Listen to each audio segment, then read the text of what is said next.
أعوذ بالله من الشيطان الرجيم.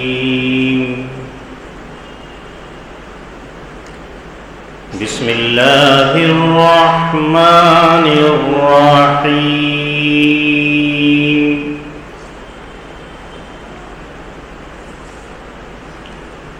كما أخرجك ربك من بيتك بالحق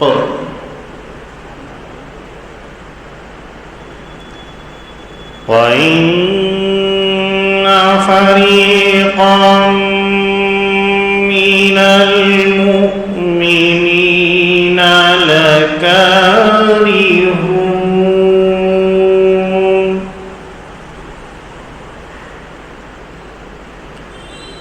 يجادلونك في الحق بعدما تبين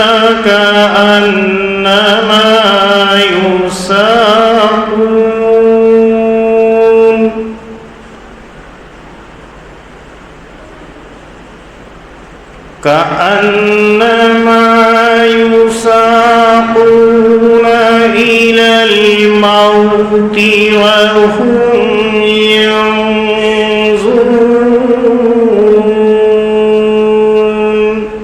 صدق الله العظيم.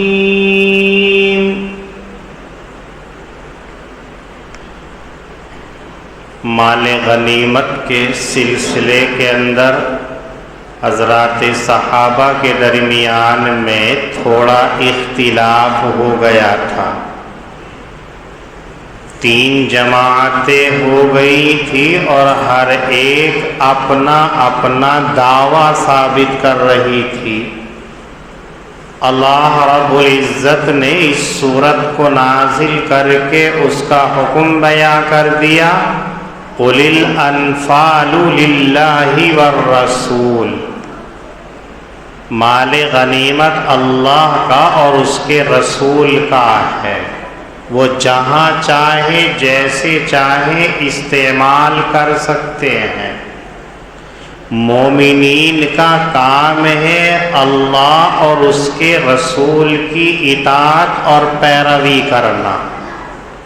اور مومنین وہ لوگ ہیں جب ذکر اللہ آ جائے تو ان کے قلوب ڈر جائیں. جب قرآن کریم پڑھا جائے تو ان کے ایمان کے اندر اضافہ ہو جائے اور اپنا تمام بھروسہ اللہ کے اوپر رکھیں. جو اللہ نے مال دے رکھا ہے اس میں سے راہ خدا میں خرچ کرتے رہے. اگر یہ باتیں ہیں تو پکے اور سچے مومن ہیں. پھر ان لوگوں کے لیے اللہ کے یہاں پر ایک درجہ ہے، ایک مقام ہے. ان کے گناہوں کی معافی ہے اور ان کے لیے بابرکت رزق ہے. یہ تمام تر تفصیل اللہ رب العزت نے اوپر کی آیات کے اندر ذکر فرمائی ہے. اس آیت کریمہ سے اس معرکے کی ابتدا کی جا رہی ہے جو اسلام کے اندر پہلا معرکہ ہوا ہے. حق اور باطل کے درمیان میں جو پہلا معرکہ ہے جس کو معرکۃ البدر کے نام سے یاد کیا جاتا ہے، اس کی تفصیل ذکر کر رہے ہیں. لیکن قرآن کریم کا اسلوب کما اخرجک ربک من بیتک بالحق، اسی طریقے سے جیسا کہ تیرے رب نے تجھے تیرے گھر سے حق کے واسطے نکالا. ابتدا کی تو تشبیہ کے ساتھ میں. یہاں اللہ کس چیز کے ساتھ میں مشابہت قرار دے رہے ہیں؟ حضرات مفسرین کی مختلف رائے ہیں، لیکن زیادہ بہتر رائے یہ ہے کہ ابھی میدان جنگ کے اندر جو 3 جماعتیں ہو گئی تھی ان تینوں کے درمیان میں تصفیہ فرما دیا اللہ نے تو انہیں اپنی غلطی کا احساس ہوا اور اپنی باتوں سے رجوع کر کے رسول کی اطاعت کے اندر لگ گئے۔ بالکل یہی حال اس وقت کے اندر بھی پیش آیا کہ جب اس معرکے کا آغاز ہوا ہے تو کچھ لوگوں کے اندر اختلاف ہو گیا تھا کہ آیا اس معرکے کے اندر، اس مقابلہ آرائی کے اندر ہمیں شرکت کرنی چاہیے یا نہیں کرنی چاہیے۔ حضرت ابن عقبہ رضی اللہ تعالی عنہ روایت کرتے ہیں کہ نبی کریم صلی اللہ علیہ وسلم کو اطلاع پہنچی کہ ابو سفیان جو ملک شام گیا ہوا تھا، تجارتی کاروبار سے گیا ہوا تھا، اور وہ تجارت اہل مکہ کی سب سے اہم ترین تجارت تھی جو صرف معرکہ آرائی اور جنگ کے لیے تیار کی گئی تھی۔ وہاں سے وہ نفع حاصل کر کے واپس آ رہا ہے۔ کتنی تعداد تھی اس وقت کے اندر مال کی؟ روایتوں میں آتا ہے کہ 50,000 دینار کا مال اور 50,000 دینار تقریباً لے کر کے لوٹ رہا تھا۔ اس وقت کے 50,000 دینار آج کے دور کے تقریباً 26 کروڑ روپے یا اس سے زیادہ ہو جاتے ہیں۔ اتنے قیمت اور اتنے پیسے لے کر کے وہ لوٹ رہا تھا، اور پورے مکے والوں نے اس تجارت کے اندر اپنا پیسہ لگا دیا تھا، اور صرف یہ تھا کہ اس پیسے سے ہم مسلمانوں کا خاتمہ کر دیں گے، ہم مسلمانوں کا نام و نشان مٹا دیں گے۔ اس کام کے لیے انہوں نے تجارت میں سب نے پیسہ لگایا تھا اور وہ نفع لے کر کے لوٹ رہا تھا۔ تو اطلاع نبی کریم صلی اللہ علیہ وسلم کو پہنچی تو آپ نے حضرات صحابہ کرام سے یہ کہا کہ ہمیں ان کے مقابلہ کرنا چاہیے، اگر ہم نے ان کی کمر توڑ دی تو یہ اسلام کے خلاف محاذ آرائی نہیں کر سکتے ہیں، اگر ہم نے ان کو ابھی پسپا کر دیا کہ اسی قافلے کو ہم نے ختم کر دیا تو یہ مسلمانوں سے پھر کبھی مقابلہ نہیں کریں گے، ان کے خلاف سازشیں نہیں کریں گے، منصوبے نہیں بنائیں گے۔ صحابہ کرام کے اندر اطلاع کر دی گئی تو کچھ صحابہ کرام کی رائے تو ہوئی کہ ہمیں مقابلے میں چلنا چاہیے، اور کچھ ایسے ہی تھے۔ آپ نے ہر ایک کو جانے کو لازم نہیں قرار دیا، ہر ایک کو آپ نے مجبور نہیں کیا، بلکہ یہ کہا جس کا موقع ہو وہ چلے۔ اب حضرات صحابہ نبی کریم صلی اللہ علیہ وسلم کے ساتھ روانہ ہوتے ہیں۔ ایک جگہ پہنچتی ہے کہ جب مدینہ منورہ سے نکلے ہیں، جس کو بئر سقیہ کے نام سے یاد کیا جاتا ہے، وہاں پہنچ کر کے نبی کریم صلی اللہ علیہ وسلم نے ابن صعصع رضی اللہ تعالی عنہ سے یہ کہا کہ کتنے لوگ ہیں، اکٹھے ہو جائیں، یہاں پر معلوم کر لیں۔ ادھر نبی کریم صلی اللہ علیہ وسلم کی پیش قدمی کی اطلاع کسی نے جا کر کے ابو سفیان کو دے دی کہ جو ملک شام سے نکل کے چلنے والا تھا، کہ محمد ابن عبداللہ اور ان کے ساتھیوں نے آپ کے ارادہ کر لیا ہے مقابلہ کرنے کا، تمہارا تعاقب کیا جائے گا، وہ اپنے لشکر کے ساتھ آ رہے ہیں۔ تو ابو سفیان نے جلدی سے ایک آدمی کو مکہ المکرمہ روانہ کر دیا اور اپنے پورے قافلے کو ساحل کے کنارے سے نکال کر کے مکے کے اندر چلا گیا۔ نبی کریم صلی اللہ علیہ وسلم کو اطلاع دی گئی اور آپ کو بتایا گیا کہ ابو سفیان جو ہے وہ اپنے قافلے کو لے کر مکہ پہنچ گیا ہے، اور مکے کے اندر حالات یہ تھے کہ ابو سفیان نے ایک شخص کو پہلے ہی مکے کے اندر خبر کرنے کے لیے بھیج دیا کہ جلدی سے ہماری مدد کے لیے، ہماری نصرت کے لیے تیار ہو جاؤ، محمد اور ان کے ساتھ ساتھیوں نے ہمارا محاصرہ اور ہمارے مقابلے کا ارادہ کر لیا، ہم خطرے کے اندر ہیں۔ اس نے مکے میں اعلان کر دیا اور تمام کے تمام مکے کے لوگوں کے اندر ایک ہیجانی کیفیت پیدا ہو گئی کہ ہمارا قافلہ لوٹ لیا جائے گا، ہماری کمر توڑ دی جائے گی، ہمارا مال ختم ہو جائے گا۔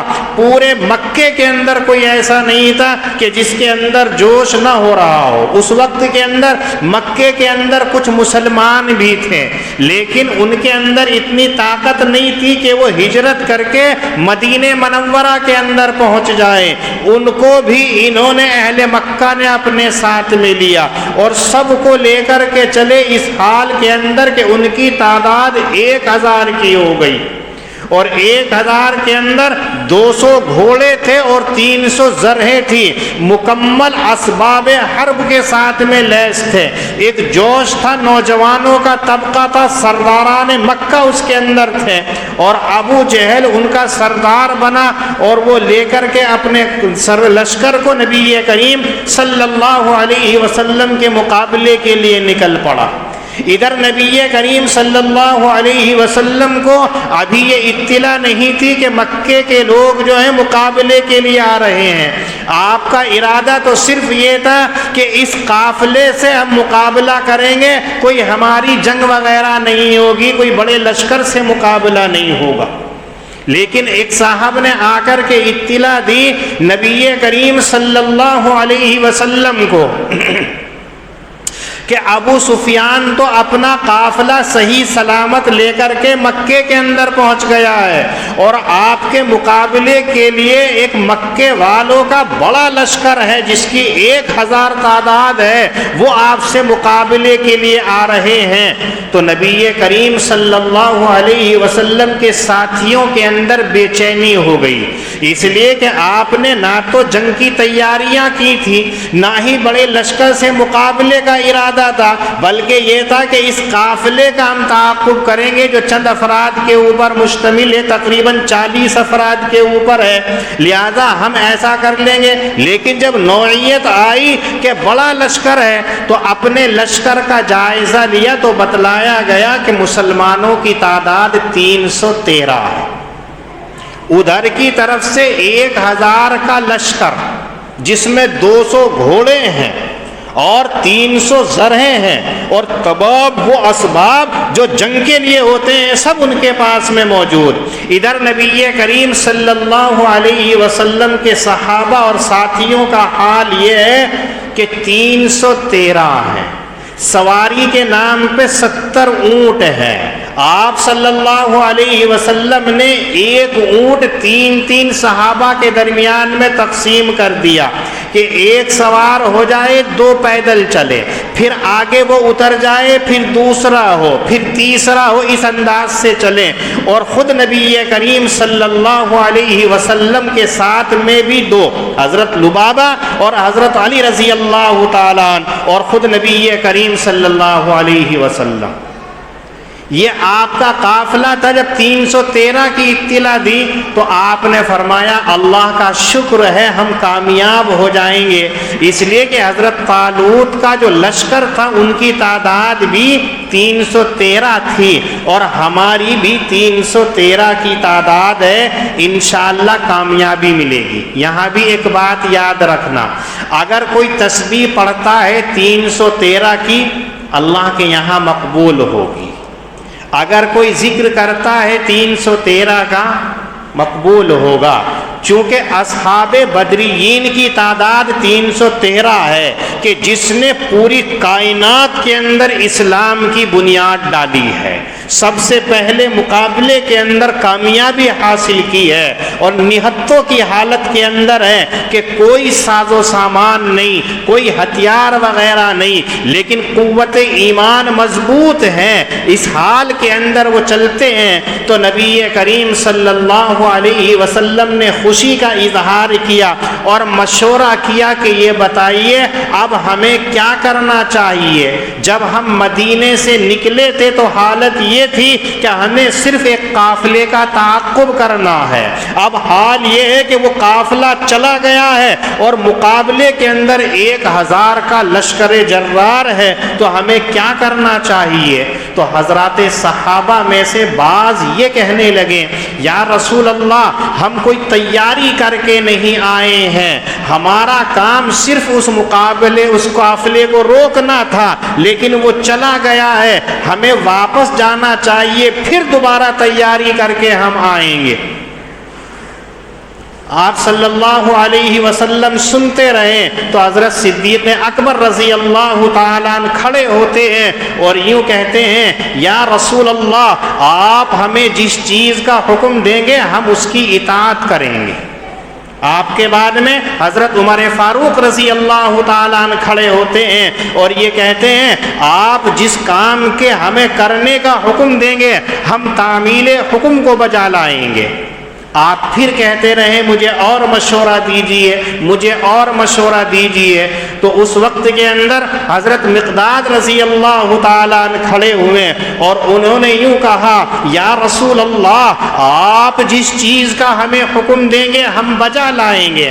ہم آپ سے حضرت موسیٰ علیہ السلام کی قوم کی طرح یوں نہیں کہیں گے کہ انت وربک فقاتلا انا ہاہنا قاعدون، کہ تم اور تمہارا رب جائے دشمنوں سے مقابلہ کرنے کے لیے، ہم تو یہاں بیٹھے ہوئے انتظار کر رہے ہیں۔ ہم ایسا آپ سے نہیں کہیں گے، ہم آپ کے ساتھ میں ہر میدان کے اندر رہیں گے، آپ جس چیز کا حکم دیں گے بجا لائیں گے، آپ جس چیز کو کرنے کے لیے کہیں گے ہم کر گزریں گے، ہم پیچھے ہٹنے والے نہیں ہیں۔ یہ کہا نبی کریم صلی اللہ علیہ وسلم خوش ہوئے، لیکن پھر آپ نے یہ کہا کہ اور مشورہ دیجیے۔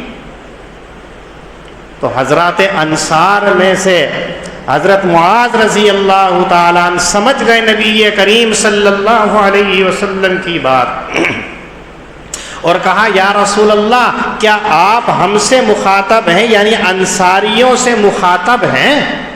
تو نبی کریم صلی اللہ علیہ وسلم نے کہا کہ ہاں، یہ انصار مدینہ وہ ہیں جنہوں نے نبی کریم صلی اللہ علیہ وسلم کی ہر طرح کی مدد کرنے کا وعدہ کیا تھا اور بیعت کی تھی، لیکن یہ وعدہ مدینہ منورہ کے اندر رہ کر کے کرنے کا تھا، اور اب حالات تھے کہ مدینے سے باہر آ گئے ہیں، وہاں پر مقابلہ ہونا ہے۔ تو آپ ان سے پھر دوبارہ یہ معلوم کرنا چاہ رہے تھے کہ کیا آپ اپنے پہلے وعدے پر اب بھی قائم ہو، یا آپ اب نہیں ہو کہ ہم مدینے کے باہر آپ کی مدد نہیں کریں گے، مدینے کے اندر کریں گے۔ تو حضرت نبی کریم صلی اللہ علیہ وسلم نے کہا کہ ہاں، میں انصار مدینہ کا موقف جاننا چاہتا ہوں۔ تو نبی کریم صلی اللہ علیہ وسلم کے سامنے کھڑے ہو کر کے انہوں نے یوں کہا، یا رسول اللہ، ہم نے آپ کی اطاعت کی جو بیعت کی ہے وہ ہر حال کے اندر کی ہے، چاہے مدینے کے اندر ہو یا مدینے کے باہر ہو،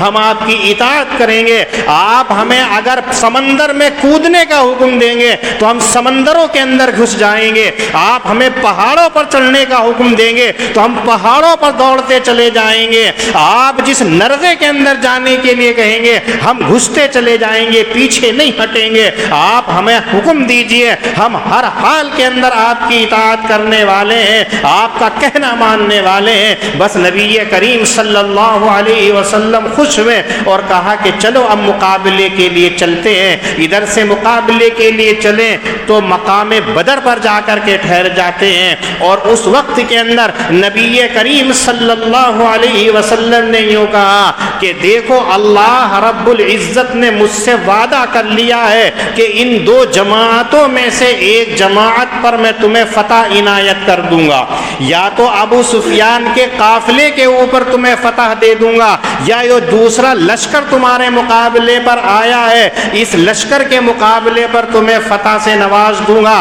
اللہ نے یہ وعدہ مجھ سے کیا ہے ہے اور میں اپنی آنکھوں سے دیکھ رہا ہوں کہ کون کون دشمن کس کس جگہ مر رہا ہے۔ روایتوں کے اندر آتا ہے کہ آپ نے نشان بھی لگا دیا کہ ابو جہل اس جگہ ختم ہو جائے گا، فلاں اس جگہ ختم ہو جائے گا، وہ اس جگہ ختم ہوگا۔ اور جب مقابلہ آرائی ہوئی ہے تو جہاں نبی کریم صلی اللہ علیہ وسلم نے نشان لگائے تھے اسی جگہ ان کا خاتمہ ہوا ہے۔ یہ واقعہ یہاں ذکر کر رہے ہیں جو تفصیل سے آگے تک چلے گا۔ اس وقت کے اندر ان لوگوں کے اندر جو اختلاف ہو رہا تھا کہ ہمیں واپس چل کے تیاری کرنی چاہیے یا اس وقت کے اندر ہمیں مقابلہ کرنا چاہیے، تو اللہ رب العزت نبی کریم صلی اللہ علیہ وسلم کی تسلی کے لیے یوں کہتے ہیں کما اخرجک ربک من بیتک بالحق، جیسے تیرے رب نے تجھے تیرے گھر سے نکالا حق کے واسطے۔ انداز قرآن اور انداز کلام الہی کو دیکھیے، نبی کریم صلی اللہ علیہ وسلم خود نکل رہے ہیں، اس قافلے سے مقابلے کے لیے جا رہے ہیں، لیکن اللہ رب العزت یوں کہتے ہیں کہ ہم نے نکالا تجھے، یوں نہیں کہا کہ تو نکل کے گیا۔ کیوں؟ اس لیے کہ جب کوئی بندہ اللہ کا ہو جاتا ہے تو تمام تر چیزیں اس کی اللہ کی ہو جاتی ہیں۔ حدیث قدسی کے اندر ہے کہ نبی کریم صلی اللہ علیہ وسلم نے فرمایا کہ اللہ رب العزت فرماتے ہیں جب کوئی بندہ اپنا کان میری اطاعت کے اندر لگا دیتا ہے تو میں اس کا کان بن جاتا ہوں اور میرے کان سے وہ سنتا ہے۔ جب کوئی بندہ اپنے ہاتھ اور اپنے پیر میری اطاعت میں لگا دیتا ہے تو میں اس کا ہاتھ اور اس کا پیر بن جاتا ہوں۔ میرے ہاتھ سے وہ کام کرتا ہے، میرے پاؤں سے وہ چلتا ہے۔ جب کوئی بندہ اپنی زبان کو میری اطاعت کے اندر لگا دیتا ہے تو میں اس کی زبان بن جاتا ہوں اور میری زبان سے وہ کلام کرتا ہے۔ تو گویا جب کوئی انسان اللہ کا ہو جاتا ہے تو پھر اللہ رب العزت اس کے ہاتھ بھی، پاؤں بھی، پیر بھی، آنکھ بھی، زبان بھی بن جاتے ہیں، اور یہ کہتے ہیں کہ وہ میری منہ سے بول رہا ہے، میری آنکھوں سے دیکھ رہا ہے، میرے ہاتھوں سے کام کر رہا ہے، میرے پیروں سے چل رہا ہے۔ یہی نبی کریم صلی اللہ علیہ وسلم کو کہا جا رہا ہے کہ تیرے رب نے تجھے گھر سے نکالا، یعنی اطاعت خداوندی کے اندر رسول نے اقدام کیا تو اللہ نے اتنا پسند فرمایا کہ رسول کے اقدام کو رسول کا قدم نہ بتا کر کے اپنا بتایا ہے کہ میں نے نکالا ہے بالحق، حق کے واسطے۔ اس لیے اس آیت کریمہ کے اندر یہ معلوم ہوا کہ جب کوئی اللہ کا حکم آ جائے تو بے چونو چرا اس کو عمل کے اندر لائیے۔ تمہارے رب کا حکم ہے، تمہارے خالق کا حکم ہے، اسی نے زندگی دی ہے، اسی کی زندگی ہے لینی، اسی کی زندگی اس کے مقصد کے اندر لگانی ہے، تو اس کے اندر چوں چرا نہیں ہونی چاہیے۔ تو اللہ فرماتے ہیں کہ اس وقت کے اندر اختلاف ہوا، لیکن ان لوگوں نے ناپسند کیا اور وہ لوگ یہ سمجھ رہے تھے کہ ہمیں موت کی طرف ہکا کر کے لے جایا جا رہا ہے، وہ اپنی آنکھوں سے دیکھ رہے تھے۔ ایسا نہیں، جب حق آ جاتا ہے تو کبھی کبھی جو ہے ایسا خوف پیدا ہونے لگتا ہے کہ انسان گھبرانے لگتا ہے۔ گھبرانا نہیں چاہیے، اپنے رب پر توکل اور بھروسہ رکھنا چاہیے، اپنے رب کے اوپر نگاہ رکھنی چاہیے، امید رکھنی چاہیے۔ اسباب کو ہمیں اختیار کرنا ہے، پھر توکل اللہ کے اوپر کرنا ہے، پھر کامیابی تمہاری طرف آ جائے گی۔ اور اگر اللہ پر توکل نہیں، اپنے اسباب کے اوپر، آپ آگے چل کے دیکھیں گے، آگے اللہ تعالیٰ فرمائیں گے کہ نہتے ہیں، بے سر و سامان ہیں، کسی کے پاس تلوار ہے تو اسے رکھنے کے لیے خود نہیں ہے، کسی کے اوپر بھالا ہے تو نیزہ نہیں ہے، کسی کے پاس سواری ہے تو کوئی پیدل ہے اور کپڑے سے لپیٹ رکھا ہے، لیکن طاقت ایسی ہے کہ جو سامنے پڑ جاتا ہے وہ رک نہیں پاتا ہے، ختم ہو جاتا ہے۔ یہ قوت ایمانی ہے، اللہ کے اوپر ایمان اور بھروسے کا نتیجہ ہے۔ اسی طاقت کے اوپر مسلمانوں کو، لیکن حق کے ساتھ میں، ناحق نہیں ہونا چاہیے، غلط نہیں ہونا چاہیے، دھوکہ نہیں ہونا چاہیے، کسی کو ستانا نہیں چاہیے، کسی کو پریشان نہیں کرنا چاہیے۔ اپنے حق کا ہے تو پھر اللہ نے جو حکم دے دیا اس کے اوپر عمل کرنا چاہیے۔